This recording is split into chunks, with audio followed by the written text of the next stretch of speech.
Welcome to another edition of GW Unspoken, where we discuss stuff we don't typically talk about but probably should. And a big shout out to our listeners out there, wherever you may be. And I've had a fair few comments recently from students and ex-students who are now tuning into the show, because it's really strange. The whole idea of GW Unspoken was to help our communities out there, particularly our parents. But what I've found is that everyone needs that connection. Everyone needs that authentic interaction, those authentic connections. People need that to actually build relationships. And today, again, we're up to Season 3, Episode 2, talking about community and culture. And I guess the importance of social well-being. I don't know if you've ever been in a place where you felt ostracized or not part of a group, or maybe going to a party and you just feel like, man, I just want to get out of here because I can't connect with anybody and I actually don't want to be here. Which is probably a strange thing for our brain, because we are social creatures. We're actually built to be social. And even the people out there who are listening to this and said, well, I'd rather be by myself and have my own time, I get that. It's really important. Even if you're in a relationship, marriage, or have a partner, sometimes we just need to have our own space and do our thing, because admittedly that's what people are attracted to, is us. So why is it so important to have social well-being? Why is it so important to have community, a positive culture with ourselves? Well, it's good for our mental health. As I said, we're built to be social animals. We are a human race that are supposed to be in a mob. And the thing that with that is it actually releases all these different chemicals in our brains. And I guess because our brain and our mindset is the governing body, is our chief of ourselves, it's really important to understand that. So remember, dopamine is the stuff that actually gets us up to do things. So I know, for example, my sister, big shout out to her, she's a legend, massive party animal, loves the dopamine of socialising, loves to get in and amongst it with groups of friends. And the dopamine excites her to do that. And then when she's in that moment and she has the people around, and think about your own perspective too, when you're around people and having a really good time, whether it be a party or a social occasion, that serotonin comes up, and then it makes you have that release of endorphins and making you feel really good. Another big part of the hormones is the oxytocin, and they call it the love hormone we have. So you get it often through intimacy or a good cuddle or maybe a good chat to somebody. And I'm a big believer in class that we should have our students have more group work, have more discovery-based learning, and have their buy-in, have their ideas and thoughts. You know, there's a thought out there for our education counterparts. Let's stop blocking our kids' creativity. I mean, you think about when you're, under 5, and all you could do is dance and sing, or maybe not that well, but, we could dance and we'd sing. I mean, there'd be no blockers. And as you get older, you're sort of told to get back in your box and learn certain ways and learn certain things. And often that creativity is knocked out of us. So let our kids have a chat in class, talk about the topic, get their buy-in, get them to back up the right on the board, get some ownership there. Oxytocin is a feel-good hormone we get when we socialise with other people. And it's really important to have that, especially people who are having troubles with anxiety and depression and, don't have the confidence or the feeling to get up and out and about. Socialise, get around it. I know you don't feel like it, but that's the place we want to get to. We actually try and get people who people respect and relate to. I had a great email recently from a young lady who just talked about how the podcast is helping her out, and it's just little tips and tricks of hearing some things that she can probably put into her life and work with, and even with her group of friends and family. So how do we do that? How about we create our community? We always talk about, finding your people, and sport's a great thing for that, or an art club or a music club, dance, where we find people with similar interests, and we often get along with those people. But how about having some compassion? How about having some empathy? I keep going on about empathy and listening. They're the two major soft skills. Have some compassion about the people you talk with. You don't know what's going on, and you also don't know the impact you're having on people's lives. So be the better person for that. Have praise. We've got an Aussie culture that puts people down. The amount of times we hear that people say, oh, you can't do that. Oh, benching 50 Ks, you can't do that. That's the first thing we say, and we actually don't know how much negativity that actually holds or doubt it actually gives people. And doubt's our biggest killer to any ideas. So how about we praise people, build them up? And how about, again, that listening, that understanding people, actually trying to understand how they feel. If you actually understand people and try and get to know them and clarify, you're going to build a community, because people will want to be around you because you're listening to them. Listen to people, remember what they say, have empathy and praise their positives. You'll build your community massively. And you don't have to join a community, create one. Start one now. Start a group of friends that have this like-mindedness. And what if people aren't like you? What if they have different values, or you don't agree with somebody like-mindedness? Hey, that's okay. Still be kind. Still listen. Still praise the things that you do agree with. All right, you don't have to have conflict just because you don't have like-mindedness. I think the idea of a community is building those strong bonds regardless. Doesn't mean you have to hang around with them all the time, those people. But, who's to say also you're right? So I believe, just question yourself. Think about some situations right now when you might be at work or at home or walking the dog down the park and you meet people. Are you showing compassion? Are you showing understanding? Are you showing praise? Are you actually saying hello? You might walk past someone and say hello and you could be the only person who talks to them all day. You cannot underestimate the impact you have on other people. Our service of life is so important to other people.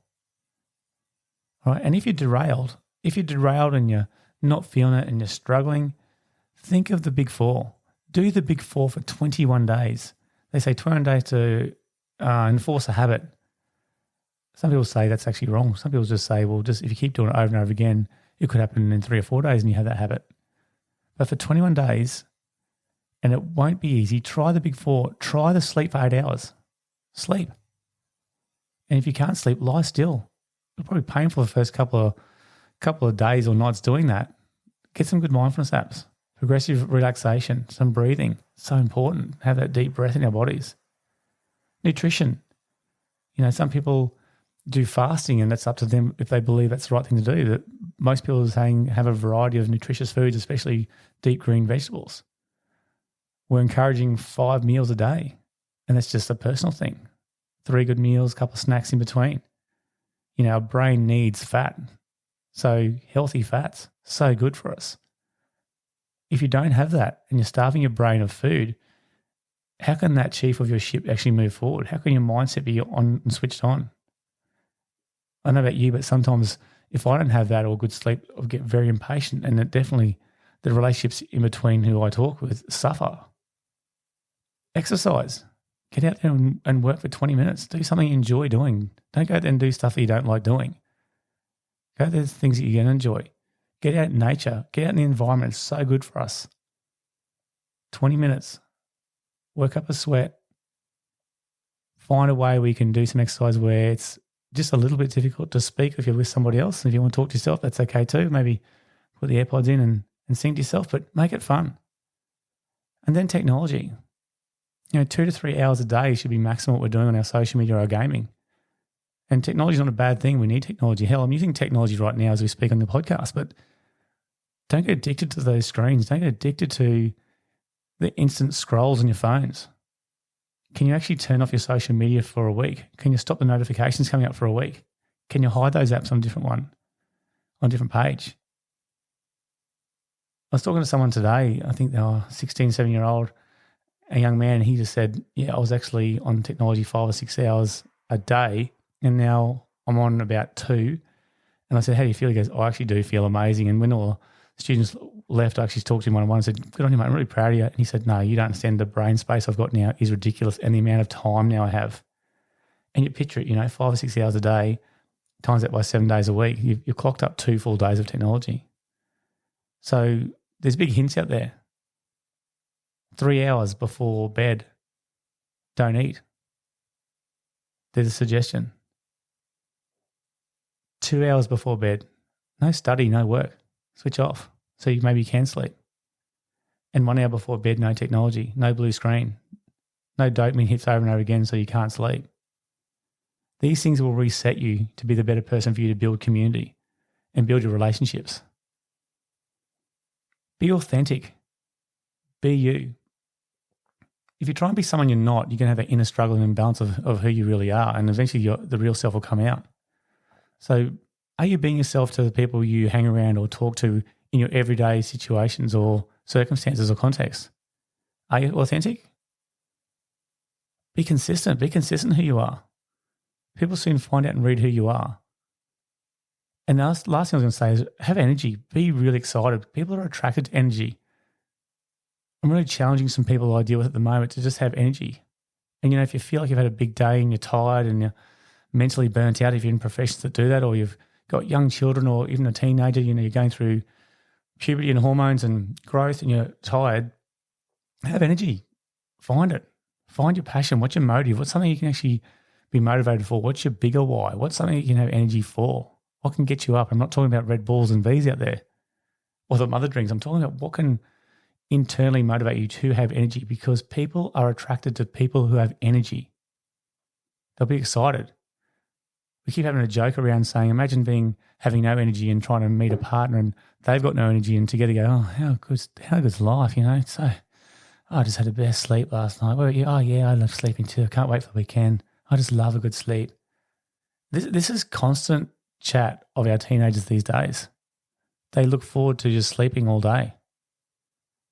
Like, no one's attracted to that. Have energy, have excitement. People are actually tuned into that. They will want to be around you. If you're a leader out there, and most people are leaders anyway in certain things they do, if you have energy, you're going to have people following you. Have energy, be excited. And if all those things you struggle with those things to try and get yourself back to create a good community and create good friends, which of course will, as we said, goes back to your mindset, improves dopamine and serotonin and gives you that nice feel good of the oxytocin. Read, just read. I was a hopeless reader. All right? And I'm talking to people out there, and I want you to think about this. I know I'm giving personal examples tonight, but if you're a bad reader, have a habit of reading. Find something you're interested in.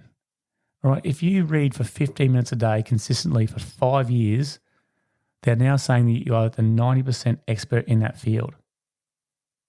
So 15 minutes a day, that's still hard to do, by the way, 15 minutes every single day for 5 years. But it's 15 minutes. That's why I have so much time for people like Tony Robbins. All he did was he read and he read and he read and he read on self-help books and had a great few mentors about how to be a better person and build his social emotional intelligence. And now a multi-millionaire and probably billionaire just through reading things that people have already done before you. I'm going to challenge you to do that. Challenge that. Have energy. Be authentic. Be consistent. Find like-mindedness. Give compassion. Praise people. Try and listen to them and understand where they're coming from. You don't always have to be right. Read for 15 minutes every day. Find something you love. Even if it's an audiobook, maybe you can do two things at once. Maybe you can read while you go for a walk. I do that with audiobooks when I walk the dogs, the crazy little blue healers. It's amazing the nuggets of gold you can get through that. And again, if you're derailed, think of the big four. Sleep for 8 hours, a variety of nutrition, exercise for at least 20 minutes, and then work on that technology. I hope you've got something out of this podcast. I really hope that I'm challenging you to do a 21-day detox. Think about the people you can work with. Think about the community you can build. Think about the influence you have on other people. You do not understand the impact you have on people, and it is not always obvious. I look forward to talking to you in our next episode of GW Unspoken.